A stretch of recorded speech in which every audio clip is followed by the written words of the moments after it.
Okay, so this friend of mine, she was a nurse. She worked day shift, her husband worked evening shift. They had 3 preschool kids. And it was good because they didn't have to worry about daycare and stuff, so she worked day shift, he worked evening shifts. This one particular day, she woke up exhausted. Have you ever woke up exhausted? Say yes. Okay, well, that's how she felt. She woke up exhausted, but she's a professional, just like you guys. She put on her big girl panties. Off she went to work, and she was nice to her patients and nice to her colleagues and nice to the families and nice. And when she got home at the end of the day, she was even more exhausted, if that was possible. But then she had these 3 little kids to look after. Maybe some of you are living this life right now or have lived this life where you have a full-time job, and then you go home and you have another full-time job. And you don't know which one is easier. I think the full-time job at work is easier, mostly. Anyways, so she runs in the back door, grabs the baton from her husband, he runs out the front door, and then she's left alone with these 3 kids, and she doesn't have no idea how she's gonna make it till bedtime. So she decides to take the easy way out. She lies down on the floor, pretends she's mobile gym equipment, and the kids just crawl all over her for a while, and that's good. But then, as kids sometimes do, they got hungry. So she had a brilliant idea. She said, "Who would like cookies for supper?" True story. I don't know if there's any dietitians out there, but you know what? Nobody died. They weren't even homemade cookies. Like, they weren't even homemade. They were like Chips Ahoy from a bag. She put it with a glass of milk. There's a couple of food groups in there. Nobody died. It was all good. They were happy. But if you're a parent or have been a parent, you know after playtime and supper time, but before bedtime, what time is it? It's bath time. And it was a hot August night, and they had no air conditioning in their house. So she had another brilliant idea. She said, "Go put your bathing suits on, meet me in the backyard." So they put their cute little bathing suits on. She lined them up in the backyard. She got the garden hose, hosed them down. They called it playtime. She called it bath time, and finally it was bedtime.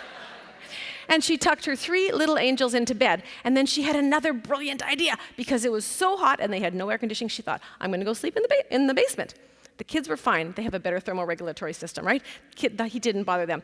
Plus, they slept through the night all the time, and she was a light sleeper, so she wasn't worried. Don't jump ahead. Tucked her kids into bed, went into the basement, crashed. The next thing you know, her husband is shaking her awake. Stephanie, wake up." "Not tonight."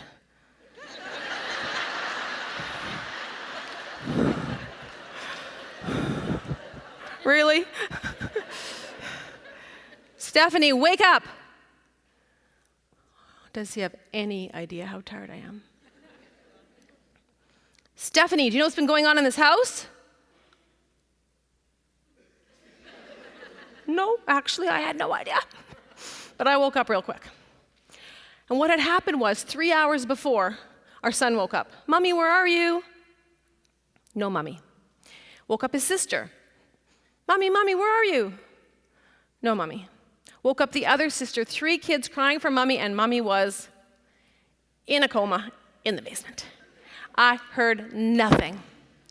But because it was a hot August night, we had no air conditioning, all our windows were open. So guess who heard? The neighbors heard. And being that we lived in a nice community, they did what any good community member would do, what any of you would have done if you heard a child in distress. They came into our house, which wouldn't have been so bad had we known our neighbors. But they were brand new neighbors, and they were also recent immigrants from Poland, so they hardly spoke any English at all. However, you know, a good neighbor's a good neighbor, community is community, and a child in distress is a child in distress. They came into our house. The mother came over, the father came over, the teenage daughter came over, the teenage son came over, and for good measure, so as not to frighten the kids, they brought their dog, Pinga. And for over 3 hours, 7 people and 3 dogs frolicked in my house, and apparently they had quite a good time. And I heard nothing. Let's just imagine you're my husband for a moment, and you come home at midnight, and your wife is gone. And there are strangers looking after your children. Just an aside, it was our 30th anniversary yesterday. 30 years in a row. Yeah. Anyways, luckily he knows me so well, the first thing he said was, did anyone look in the basement? Which they didn't, so clearly this was all their fault. Obviously. Anyways, if you've ever been a parent, know a parent, have a parent, just shout out some adjectives. How do you think I felt when I found out what had transpired in my house? Yeah, all those things put together. I just couldn't believe I could let something like that happen under my watch. When I think about what could have happened to those kids, I can't even let my head go there. The next day, I got myself to the doctor's office, and nobody was ever as happy as I was to be diagnosed with pneumonia. Why was I so happy to have pneumonia? Time off.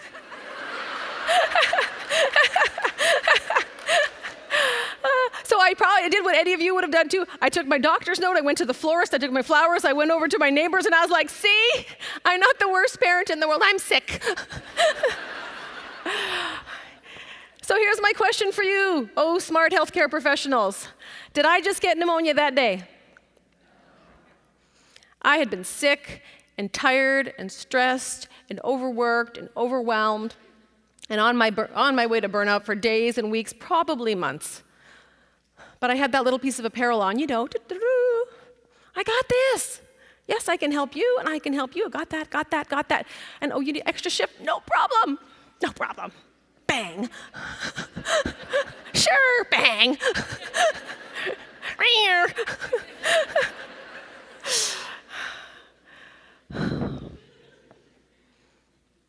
Here's what I thought. I thought the world, the community, would collapse without my almighty presence. I am very important, you know. I thought it would just collapse.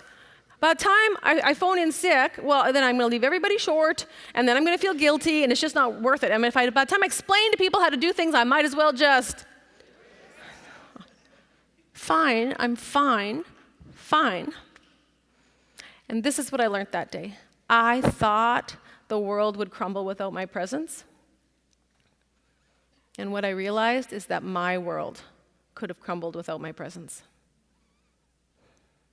And here's my worry with people like us, people in helping, giving, caring professions. I feel like we have a nice meter, like a nice meter or a best meter, and we go to work and we're like super nice and super like giving our best, and then the clock tick, tick, tick, tick, tick, tick, tick, tick. And then it's time to go home, and all our best is used up. All our nice is used up. And the people that love us most, matter to us most, and care about us most get the worst of us. And I flew all the way here from Vancouver Island to tell you this. That's not okay. It's not okay.